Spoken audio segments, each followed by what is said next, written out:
brought to you almost live from the Dude in the Basement Studios. Why? Because that's where the good stuff is. It's Sips, Suds, and Smokes with your smoking host, the good old boys.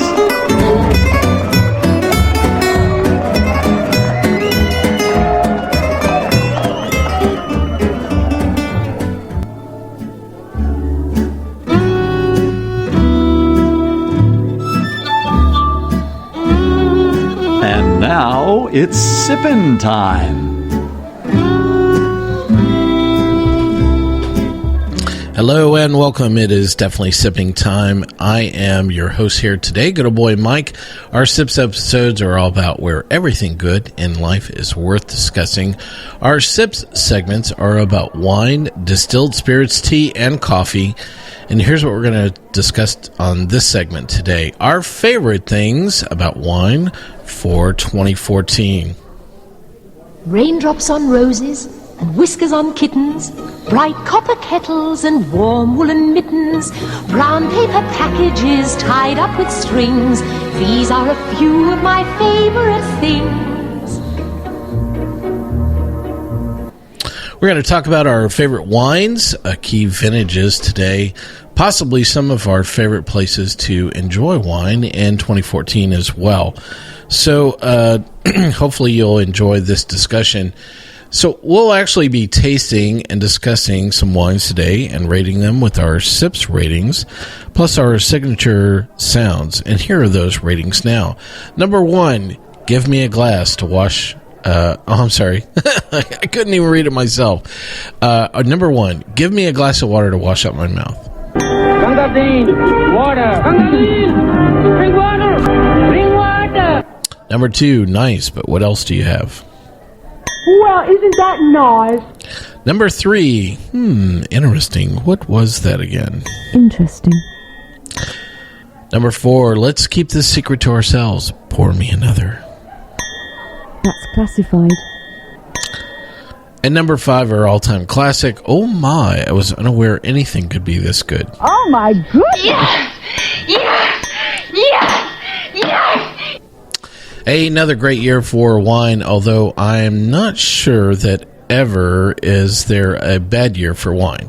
For retailers, wine continues to be a staple for consumers. There were lots of fears that consumers were going to displace wine with beer or distilled spirits. Now, most retailers have discovered that, in fact, the market is actually growing, and consumers are adding and not displacing wine with other purchases. Now, overall, globally, there is still less than a 5% surplus of wine being produced, against wine being consumed, so that's actually a really good thing. Several people are starting to panic, thinking that the drought in California would impact the Napa Valley wine areas. Actually, this has not been the case, and mainly the Central Valley, including Paso Robles, has been impacted by drought conditions. And we'll actually talk about more about banner vintages a bit later in our episode today. Now, 2014 produced some great wine and some great vintages, so let's get right to some of these.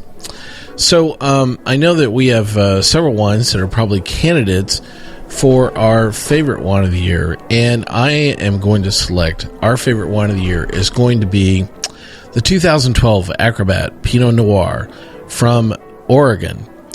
This is just a fabulous wine. It's a very typical Pinot Noir. Lots of strawberry, plum, and rhubarb pie with a touch of earth.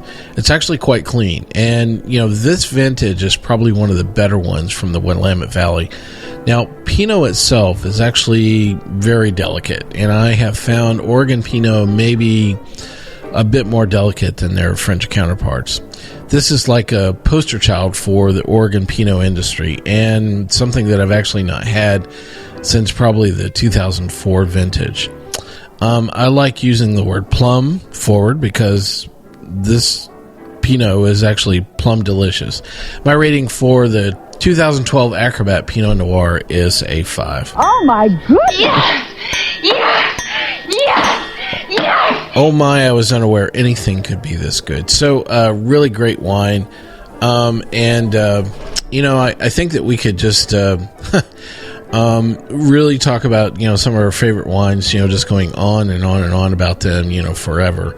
but we actually have some other wines we definitely want to discuss today. I am not going to pass up the chance to talk about some other great wines. Now, this wine is actually a discussion of age, not of vintage. So, I had been slowly working my way through consuming a bottle of Graham's 30-year-old Tawny Port, like over the last 8 years. It's really taken me that long to kind of wean my way through just this one simple bottle of Tawny Port. I know it's pathetic, but I did finish it, and I was yearning for some more. So I started looking, and after looking at it some more for another Graham's 30, I saw that the price was like double what I had paid for this original bottle of Graham's 30-year-old. And I could absolutely I couldn't bear the thought of actually paying that much more for the exact same one that I just finished. Now, that's probably indicative of supply and demand and not of some artificial, markup, from Graham's themselves. So I started looking around, and I noticed that Graham's has actually released a 20-year-old Tawny. And I actually like the price, and I looked at some other comments about this and decided to go for it. So here are some of my tasting notes around Graham's 20-year-old Tawny Port. It's a wonderful tawny color, light to medium red with some brownish hue. It's translucent. It's kind of orange brick at the edge. The nose was dried and candied red berries, dates, figs, sultana raisins, spice, leather, some old oak, some burnt sugar, and even some actual flowery notes. And this is just very typical of Graham's. I mean, it just has an awful lot usually going on. And for me to name that many distinctive things, they really had to be quite evident and, in the glass itself. It actually had a sweet palate with some good concentration of dried red berries and some burnt sugar, spice, and quite good acidity. A little bit of tannin, which is not a bad thing, in a Tawny Port, and a little bit of alcohol feeling. So it's just had just this long, sweet, and spicy, aftertaste. I could just go on and on about this. My rating for Graham's 20-year-old Tawny Port is also going to be awful. It is going to be, my SIPS rating is going to be a 5. Oh my goodness! Yes! So there's a little bit more to this story. So I took this bottle to our 100th episode party, which was a while ago. Anyway, and I was thinking that, of all the things that, maybe a few people will actually try this because... and I'll get to take some home. Ha! Negative. Absolutely not. That is not going to happen. In fact, this was the first bottle to go. I really thought that with everything else that was on the table, I mean, even with the likes, there were a couple of 2000 Bordeaux's. There was a 93 Shiraz that was on the table. I thought that I would get to take some home. Really, not even one single drop. So I'm actually right where I started.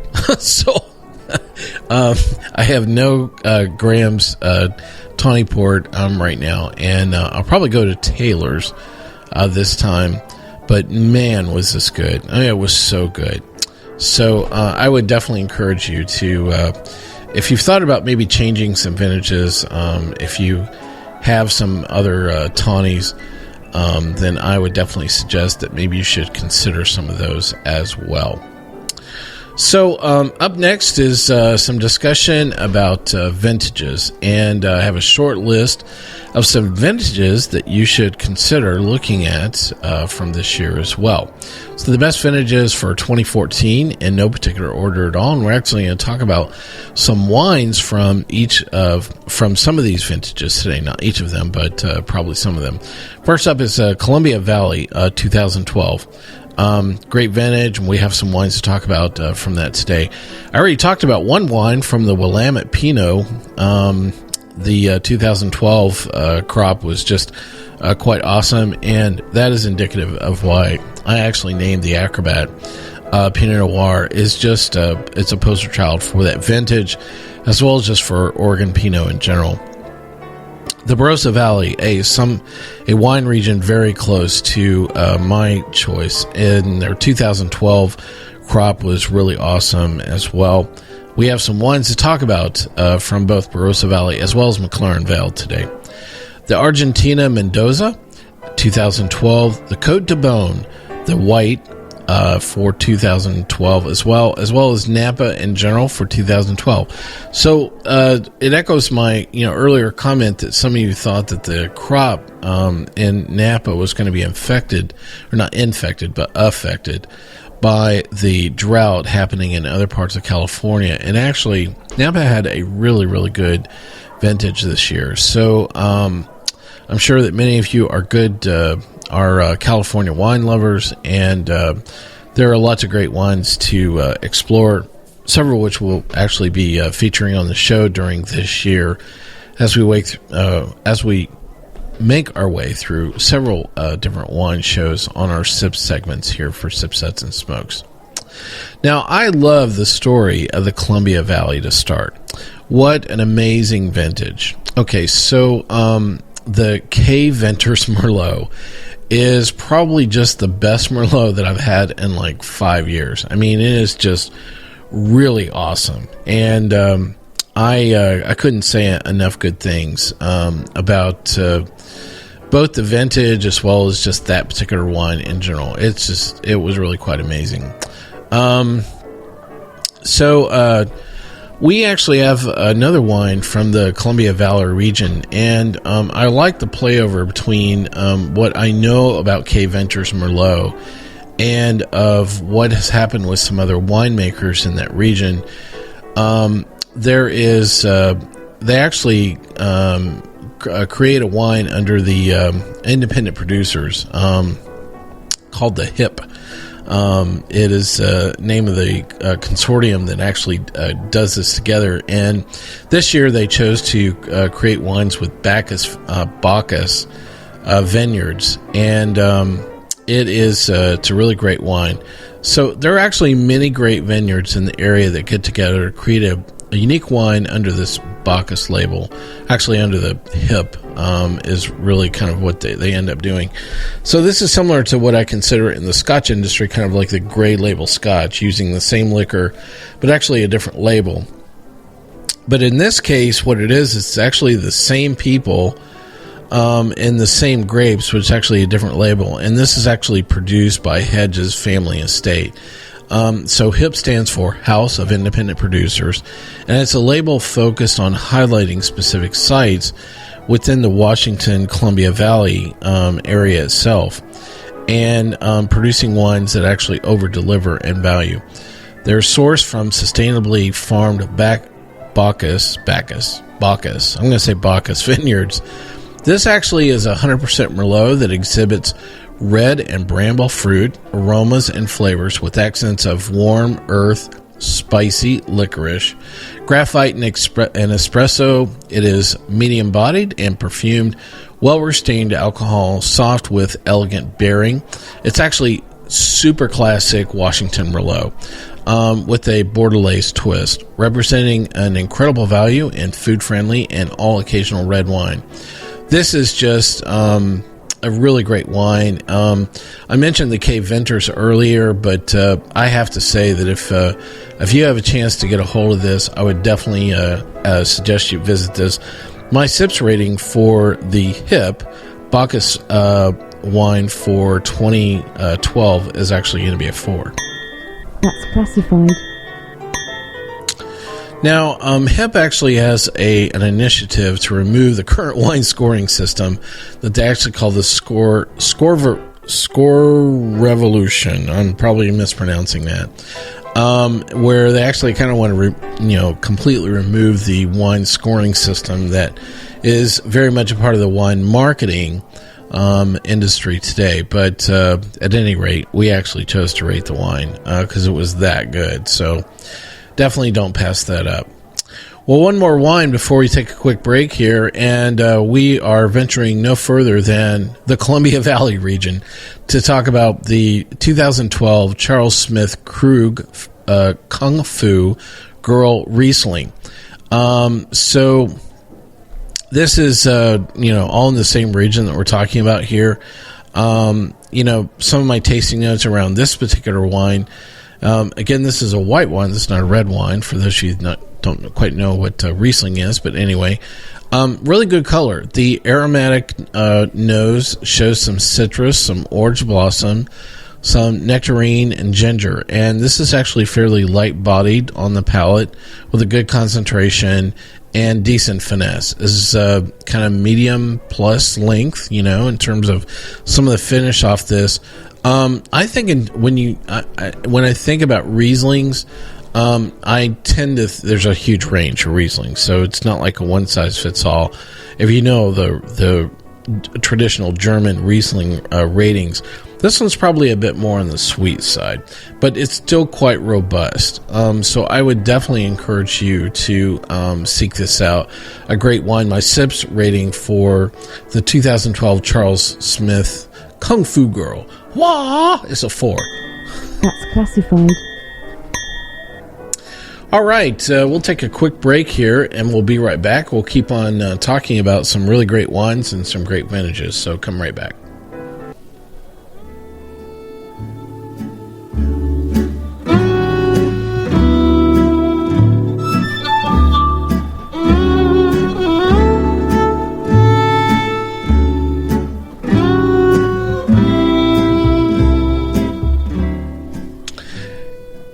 Hey, welcome back to Sips, Suds, and Smokes. This is a Sips segment today. We're talking about our favorite wines from 2014, and we're discussing a lot of favorite things, including our wines, vintages, and lots of things. Raindrops on roses and whiskers on kittens, bright copper kettles and warm woolen mittens, brown paper packages tied up with strings. These are a few of my favorite things. Well, definitely one of my favorite things is Aussie wine. I cannot hide the fact that I am a huge Aussie red wine fanatic. And I think that actually my doctor would probably say that my veins are just completely full of Shiraz. And he would probably actually go down and say it's probably a 1995 vintage, and there's probably plenty of the 2012 vintage flowing through it now as well. Now, there's actually a bit of geography that I thought that I'd take the time to kind of share with all of you to, kind of explain a little bit about this particular wine region.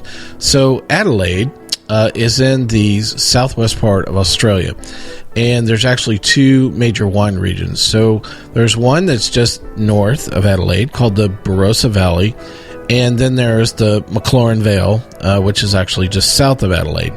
So there were two wines from these regions that were part of my favorites for 2014. So first up is the 2012 vintage from Barossa Valley. It was actually just an amazing year. And one of my favorite vineyards from that area is Two Hands. And they really make a wide variety of wines, but their Shiraz, which is really kind of a staple varietal in this area of the wine region, is actually just one of the best. So the name of this wine is the 2012 Two Hands Shiraz. This is the Bella's Garden version. There's a couple of others that Two Hands makes. So this is a particular group or vineyard and grapes that they actually assemble together. So here are my tasting notes on this wine. The aromas reach up from the glass, showing ripe black fruits, along with cherry, dusty clove, cinnamon, and a hint of cracked pepper. It was poised on the palate, and yet with an unbridled intensity of lurking beneath a sheen of ripe black fruits, dark chocolate, and spice.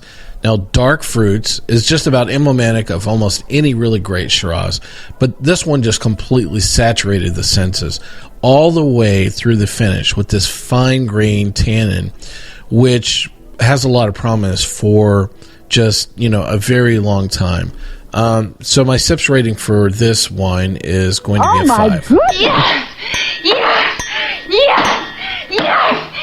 Now, I thought I'd sing a bit of a song here that, what you should do with this. Lay it down, it will better if you lay it down. I know, that's just absolutely pathetic. And a really poor, rendition of the Frozen song, but you really should consider laying this down. This is a really great wine. It'll probably do a little bit better with some additional time. And I would say that my mark probably for this wine would be to lay it down and then come back and check on it maybe in about 3 years would probably be my mark, which is fairly typical of some really great Shiraz that like this. Okay, so there's no more actual singing. I will sing the praises now for Sparky Marquis and Mollydooker just all day long. There are plenty of things leading up to the wine that I would call my favorite in this particular region. So we are headed south of Adelaide. And we're going to talk about 2012 Mollydooker's Shiraz McLaren Vale Carnival of Love. So there's actually several wines from Sparky that he actually makes with Shiraz. So it's kind of follow along with me here. So kind of the entry level is what they call the Boxer. And this Shiraz is actually sourced from several different locations. Probably the next step up for Mollydooker is the Blue-Eyed Boy, which I think of fondly as kind of the budget version of the Carnival of Love. Now, Carnival of Love is the perfect name for this Shiraz because this particular Shiraz has a rousing bliss of red berries, chocolate, and chai spice. This is just a very full-bodied, velvety bottle. Is a start to just this great finish to light. Absolutely worth the price of admission, hands down. My SIPS rating for this wine is a 5. My goodness! Now, I actually did not have plans to pick up the next bottle in the line of Shiraz from Mollydooker. Now, that's actually the Velvet Glove. And each of these goes up with definitely the price tag, kicks up. So let's describe the Boxer as maybe probably like a $20 bottle of Shiraz. And the Velvet Glove can swing, somewhere in the neighborhood of like $200 to $300, depending on how good the vintage is. So, a very broad range. And for those people that have not had a chance to find Mollydooker or actually have some of that, really great chance to have such a wide variety of really great Shiraz. So, I said that I would not sing anymore. I'm going to do it anyway. So what I meant to say about this wine is stand it up. Oh yeah, you think the screw cap. Oh, I'm sorry. I am not going to sing. That was really bad. That was beyond pathetic. But anyway, so this wine, don't lay it down, but you need to stand it up. And the reason why is because it actually has a screw cap. So, I would definitely encourage you to pick up as much of this probably as you can afford. I'd say Carnival Love usually tends to swing somewhere around $100 a bottle. But absolutely well worth the price of admission, like I mentioned earlier. So next up, we're actually going to head to a completely different country and actually flip to talking about a really great white vintage. So I promise that I won't sing anymore, but I am going to butcher plenty of French towns through this as well. So the vintage that we want to talk about is actually, it was a really great year for Cote de Beaune, which is actually in the southern part of a Côte d'Or, which is, all this is the land of Great Burgundy, okay? It's a huge limestone ridge, and the really big names for Burgundy, from this particular region. So there are actually 7 of the 8 declared Grand Crus are in Cote de Beaune. So this was just a stellar vintage for white Burgundy in general. And if I could have one show just on this vintage alone, that would be really great. So the wines that I would describe, for this particular vintage, is they're generally just full of rich, yellow color. It's beautifully luxurious, is a very common way of describing white Burgundy. And despite that fact, it actually does not tucks in nicely with lovely minerals and just a little bit of saltiness. An exceptionally long, Faiveley is actually the one that we're talking about here. And, they actually used 3 different picking teams. So 2 of them started in the white wine vineyards on 28th of September and were finished in 4 days, which is just an amazing how fast that they move through. And, white Burgundy grapes just are, really kind of hold some of those same delicate characteristics that their, red, Pinot Noir cousins, tend to hold as well. So the faster you tend to move through the harvest, that's really the way you want to move it through.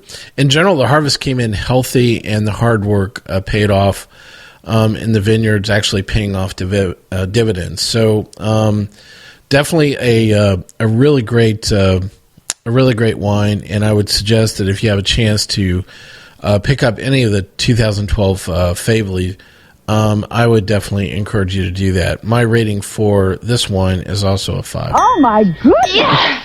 Yes! Yes! Yes! Now, at over $1,500 a bottle for this wine, that may be capable of establishing a new debt ceiling. So I like to think of this as the perfect excuse to be rich. It's definitely the way you need to think about enjoying Burgundy wines in general, and definitely for the white Burgundies that you would have from this particular vintage as well. So there you have it. So those are some of our favorite things from 2014 for our SIPS. So I want to thank you for joining us for this discussion. Thanks to all of our listeners here at SIPS, Suds, and Smokes. You can catch all of our episodes online on iTunes, SoundCloud, TuneIn, Stitcher, PRX, YouTube, Uncle John's Basement, and Spreaker, our native media host. Our terrestrial radio stations are always questioning, gee, I wonder when they're going to send us a bottle of that Faiveley 2012. Well, if you have a hankering to send them a bottle ahead of us, that'd be great. I know that they would love that, and they might be encouraged to put us on the show on their radio station if you do so. So if you'd like to hear this, listen, do that. Send them a note and copy us as well. You can reach us online anytime at info@sipssudsandsmokes.com. Our daily tasting notes flow out on Twitter. Our handle on Twitter is @SipsSudSmoke, and our Facebook page is always buzzing with lots of news as well. Listen, we really appreciate you joining us, and if you enjoyed this episode, or frankly, if you didn't even, take the time to rate us online. That's a really big help to us. We get to see your feedback, and that helps us and other listeners find our show as well. So that's it for today and our favorite things for 2014. This is good old boy Mike asking you.